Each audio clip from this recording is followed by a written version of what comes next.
नमस्कार मंडळी, आज आपण आलो आहोत श्री क्षेत्र सिद्धगिरी महासंस्थान कण्हेरी मठ कोल्हापूर। तर याला कण्हेरी मठ हे या गावाच्या नावावरून पडले आहे आणि तुम्ही इथे काय काय बघू शकता याचे इथे पोस्टर लावलेले आहे। त्यामध्ये तुम्हाला इथे काय काय बघायला मिळेल याची माहिती मिळते।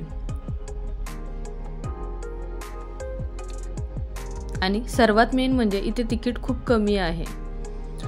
चला आपण पहिल्यांदा जाऊया गार्डन मध्ये। गार्डनचं तिकीट हे फक्त 50 रुपये आहे।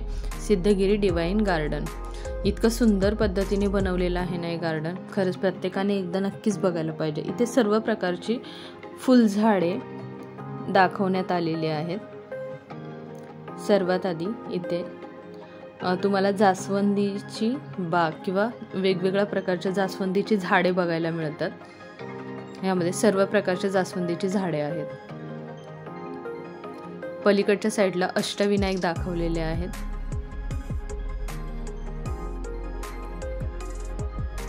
त्यानंतर या साईडला सुद्धा वेगवेगळ्या पद्धतीची फुलझाडे आपल्याला बघायला मिळतात। त्यानंतर इथे आपल्याला सर्वप्रथम आपल्याला श्री विष्णूंचे दर्शन घडते।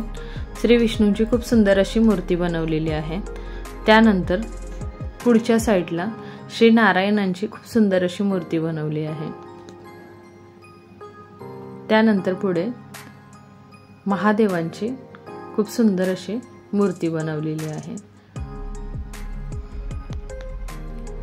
त्यानंतर अशी वेगवेगळ्या पद्धतीची फुले बघायला मिळतात। त्यानंतर झाडांमध्ये आपल्याला साधू संतांचे दर्शन होते।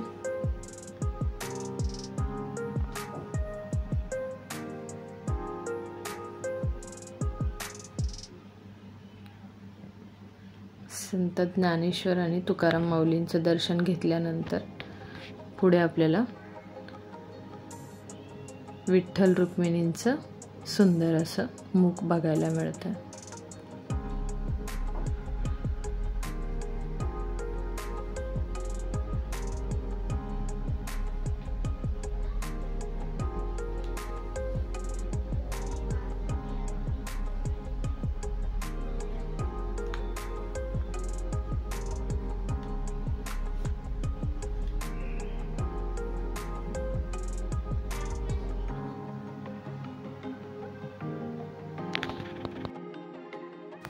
इथे तुम्हाला वेगवेगळ्या पद्धतीची फुले बघायला मिळतील। त्याचप्रमाणे वेगवेगळ्या प्रकारची फुलपाखरे आणि फुलांमधील रस शोषून घेण्यासाठी आलेले भुगे किंवा वेगळी फुलपाखरे बघायला मिळतात। त्याच प्रकारे खूप सुंदर सुंदर पद्धतीची फुलं, वेगवेगळ्या निरनिराळ्या कलरची फुले बघायला मिळतात।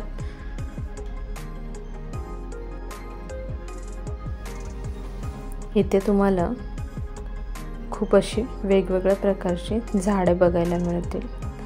त्याच्यामध्ये मुख्य वैशिष्ट्य म्हणजे इथे कोल्हापूरची शान असलेली कोल्हापुरी चप्पल खूप भव्य प्रमाणात किंवा मोठ्या आकाराची बनवलेली आहे, जी या फुलबागेची शान वाढवते। त्यानंतर इथे वेगवेगळ्या प्रकारचे मुखवटे बनवलेले दिसतात।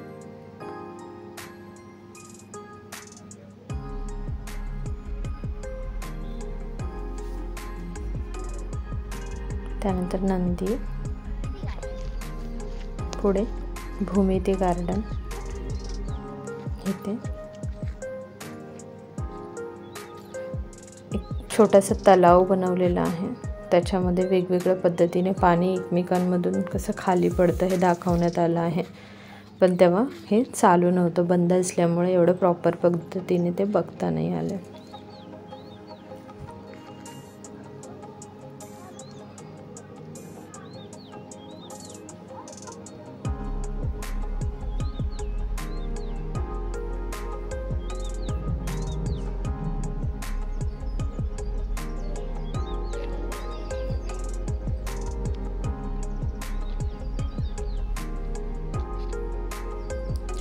आपल्या राज्यातील वेशभूषा इथे साकारण्यात आल्या होत्या। त्यानंतर ही एक छोटीशी अशी विहीर आहे आणि त्या विहिरीमध्ये सर्व प्रकारची झाडे लावण्यात आलेली आहेत। आणि त्या विहिरीला अशा पद्धतीने कव्हर केलं होतं की ती विहीर आहे असं वाटत नव्हतं. खूप सुंदर पद्धतीने तयार केलं होतं. त्यानंतर त्या विहिरीच्या बाहेरच्या बाजूला इथे आर्मी तयार करण्यात आली आहे.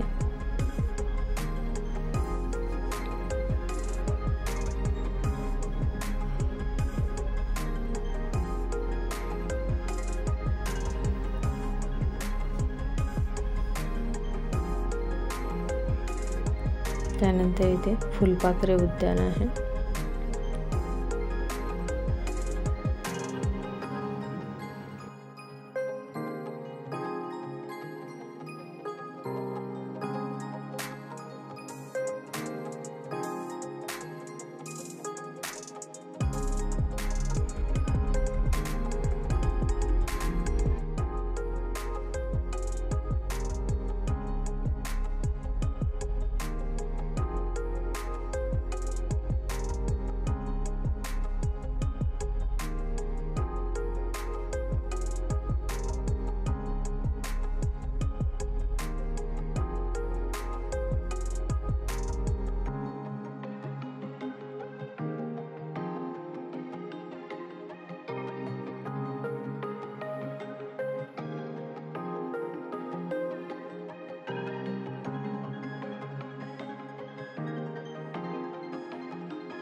त्यानंतर इथे खूप मोठ्या आकाराची मगर बनवण्यात आली आहे.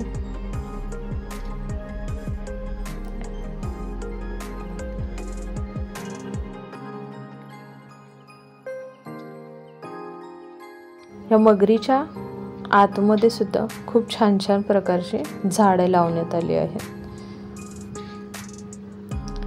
इथून बाजूलाच इथे ट्रेन आहे जी त्यावेळेस बंद होती.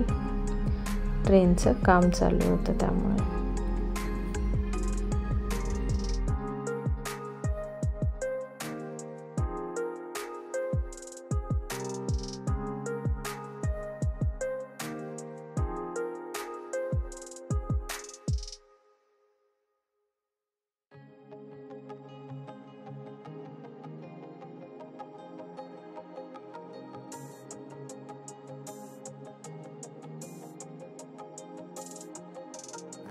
इथे आयुर्वेदिक पद्धतीने उपचार पद्धती कशा प्रकारे केली जात होती हे दाखवण्यात आले आहे.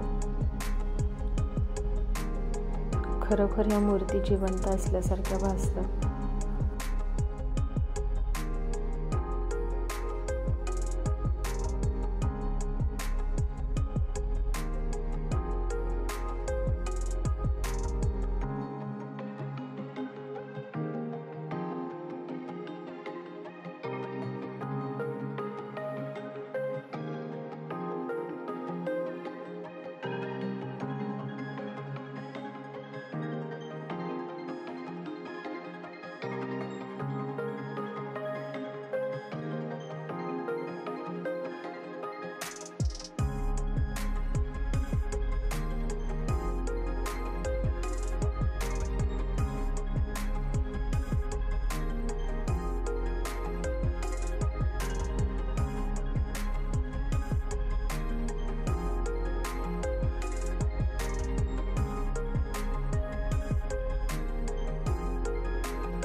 त्यानंतर हा हवेतला लाकडी पूल होता, ज्याच्यावरती एकाच वेळी 20 पेक्षा जास्त लोक चढू शकत नाहीत। त्यावरून खाली आपल्याला फुलझाडे पाहता येतात।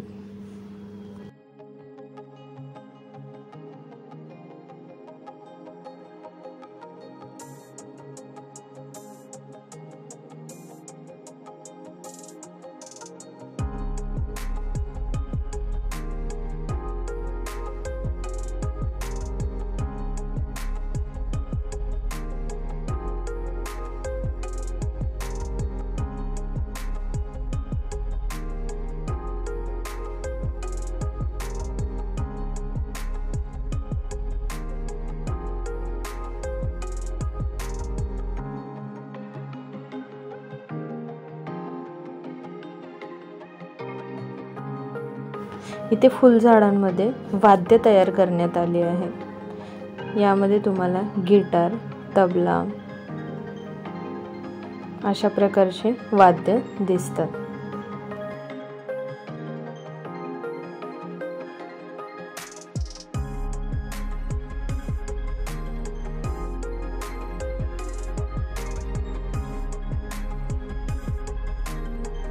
त्यानंतर इथे जाळीच्या आतमध्ये विषारी झाडे ठेवण्यात आली होती, जी फक्त आपण लांबूनच बघू शकत होतो, ज्यांना हात लावण्याची परवानगी नव्हती।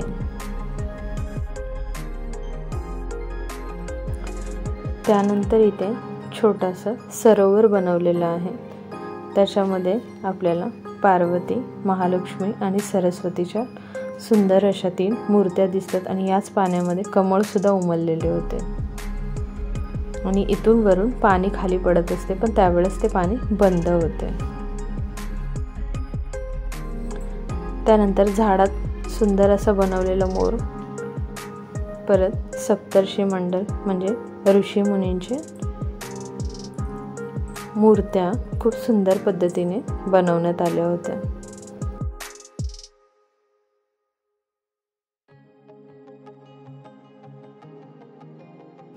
त्यानंतर इथे सर्व प्रकारचे साधू संत, ऋषी मुनी यांच्या मूर्त्या तयार करून बसवण्यात आलेल्या आहेत। याचं मेन वैशिष्ट्य हे आहे की या सर्वांच्या वरती म्हणजे श्रेष्ठ ह्या गायी असल्याचा, म्हणजे गायीला मान दिला आहे आणि गायीची मूर्ती ही सर्वात वरती बनवण्यात आली आहे।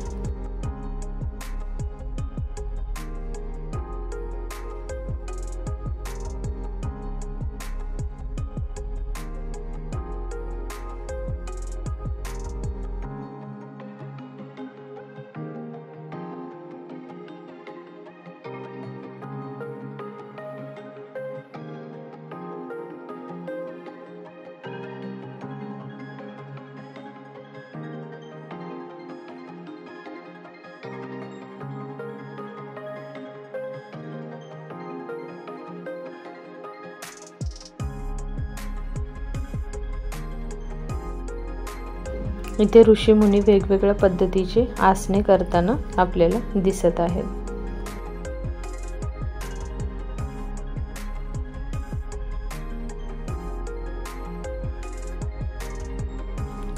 या मठाला नक्की एकदा भेट द्या, कारण खरंच खूप सुंदर आणि बघण्यासारखा मठ आहे।